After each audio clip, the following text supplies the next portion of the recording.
Assalamualaikum warahmatullahi wabarakatuh. Selamat malam Bapak Ibu dosen dan teman-teman semua.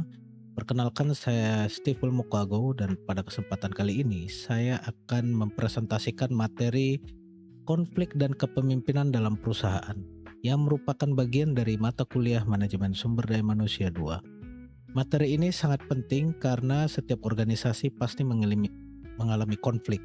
Yang membedakan keberhasilan suatu organisasi bukanlah ada atau tidak adanya konflik, melainkan bagaimana konflik tersebut dikelola.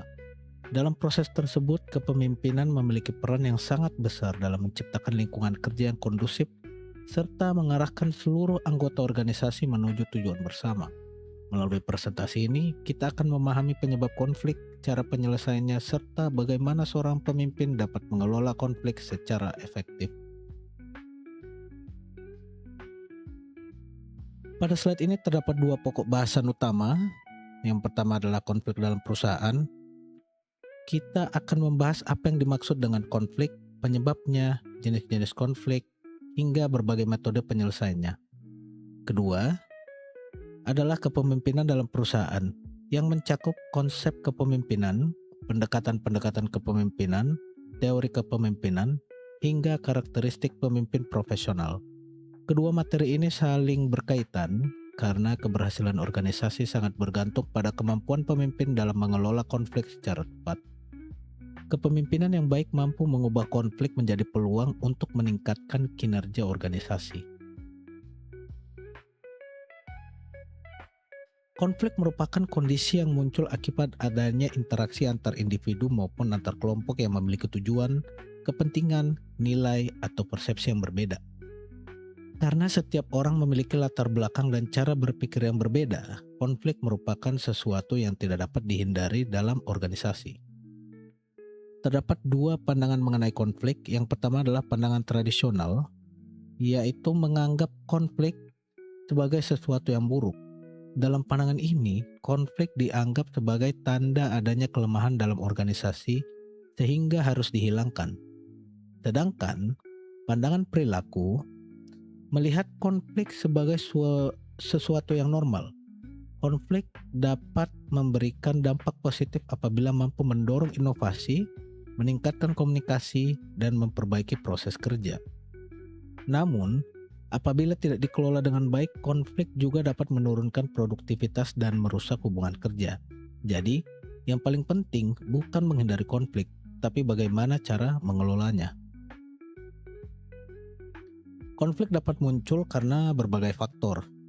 Penyebab yang paling umum adalah keterbatasan sumber daya, misalnya anggaran, fasilitas, atau tenaga kerja yang harus diperebutkan oleh beberapa bagian. Selain itu, terdapat perbedaan tujuan antar bagian organisasi, ketergantungan pekerjaan antar pegawai, serta perbedaan nilai dan persepsi. Menurut Ikomang dan rekan-rekan, terdapat 3 sumber utama konflik.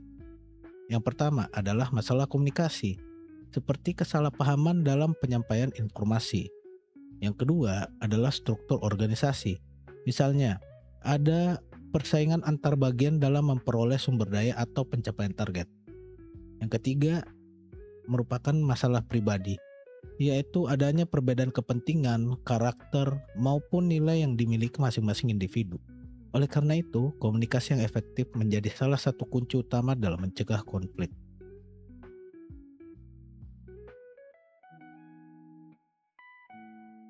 Konflik dapat terjadi pada berbagai tingkatan organisasi. Yang pertama adalah konflik hierarki, yaitu antara atasan dan bawahan. Kedua adalah konflik fungsional, misalnya antara bagian pemasaran dengan bagian produksi karena memiliki target yang berbeda.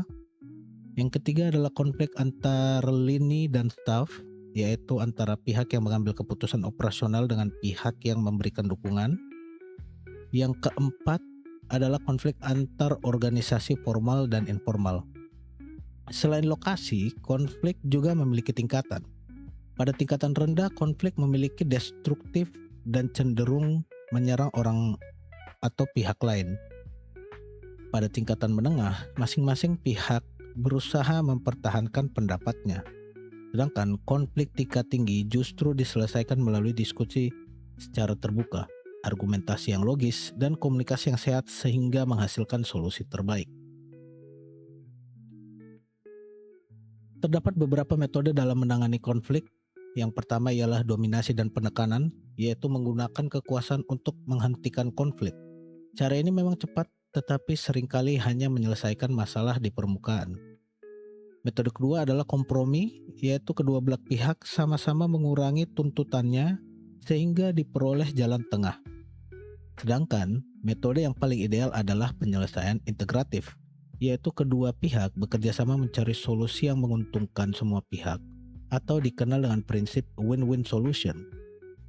Walaupun membutuhkan waktu lebih lama, metode integratif mampu menyelesaikan akar permasalahan sehingga hasilnya lebih bertahan lama.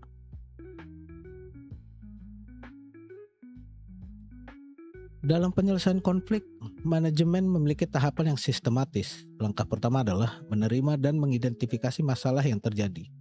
Selanjutnya, mengumpulkan data dan fakta secara objektif. Lalu, menganalisis penyebab konflik dan menentukan alternatif penyelesaian yang paling tepat. Setelah itu, manajemen menyampaikan keputusan kepada pihak-pihak yang bersangkutan.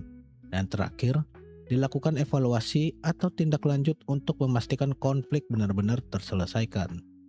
Apabila konflik berkaitan dengan hubungan industrial, maka penyelesaiannya dilakukan secara bertahap, mulai dari perundingan, mediasi melalui instansi ketenaga kerjaan, hingga arbitrase apabila belum tercapai kesepakatan.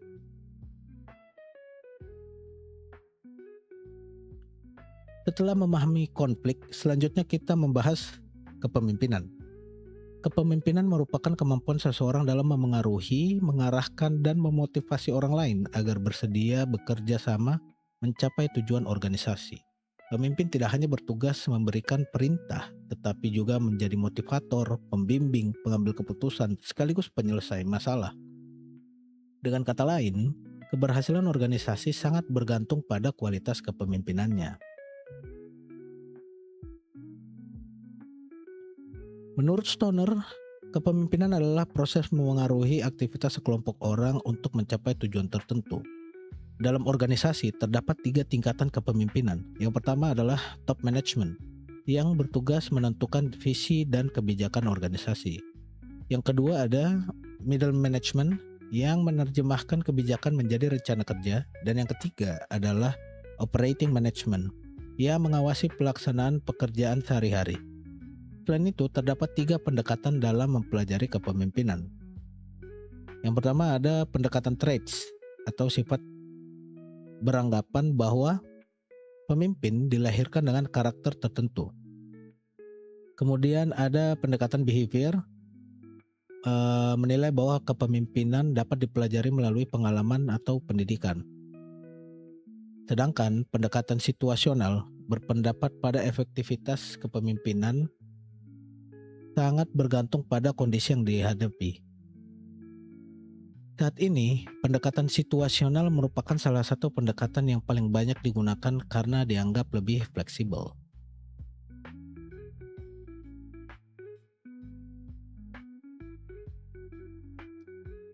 Teori Path Goal menjelaskan bahwa seorang pemimpin harus mampu memilih gaya kepemimpinan yang sesuai dengan karakteristik bawahan dan situasi kerja. Ada 4 gaya kepemimpinan. Yang pertama direktif, yaitu pemimpin memberikan arahan yang jelas dan mengendalikan seluruh proses kerja. Kemudian ada suportif, yaitu pemimpin bersikap ramah, memberikan dukungan dan memperhatikan kesejahteraan bawahan. Ketiga, partisipatif, yaitu pemimpin melibatkan bawahan dalam proses pengambilan keputusan. Dan yang keempat, orientasi prestasi, yaitu pemimpin memberikan target yang menantang agar bawahan mampu mencapai kinerja terbaik. Tidak ada satu gaya yang paling baik. Pemimpin yang efektif adalah pemimpin yang mampu menyesuaikan gaya kepemimpinannya dengan kondisi organisasi. Seorang pemimpin profesional tidak hanya memiliki kemampuan teknis, tetapi juga menjunjung tinggi etika. Ada 3 unsur utama yang harus dimiliki. Yang pertama adalah visi, yaitu kemampuan melihat arah masa depan organisasi.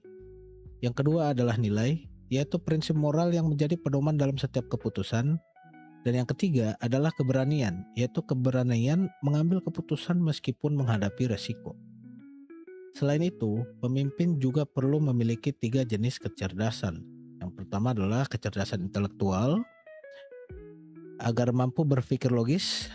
Kemudian ada kecerdasan emosional, agar mampu mengendalikan emosi dan membangun hubungan yang baik. Dan yang terakhir ada kecerdasan spiritual, agar setiap keputusan yang diambil tetap berlandaskan etika dan nilai-nilai moral. Kombinasi ketiga kecerdasan tersebut akan menghasilkan kepemimpinan yang profesional dan dipercaya oleh seluruh anggota organisasi. Sebagai penutup, terdapat beberapa hal penting yang dapat disimpulkan. Yang pertama, konflik merupakan bagian yang tidak dapat dihindari dalam organisasi. Yang kedua, konflik tidak selalu berdampak negatif. Jika dikelola dengan baik, konflik justru dapat menjadi sarana perbaikan dan inovasi. Ketiga, penyelesaian konflik membutuhkan metode yang tepat, komunikasi yang baik, serta prosedur yang jelas.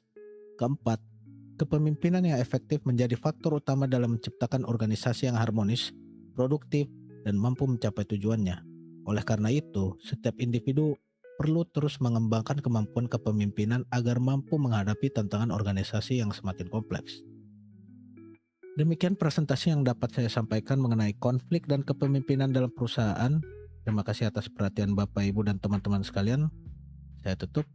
Wassalamualaikum warahmatullahi wabarakatuh. Selamat malam.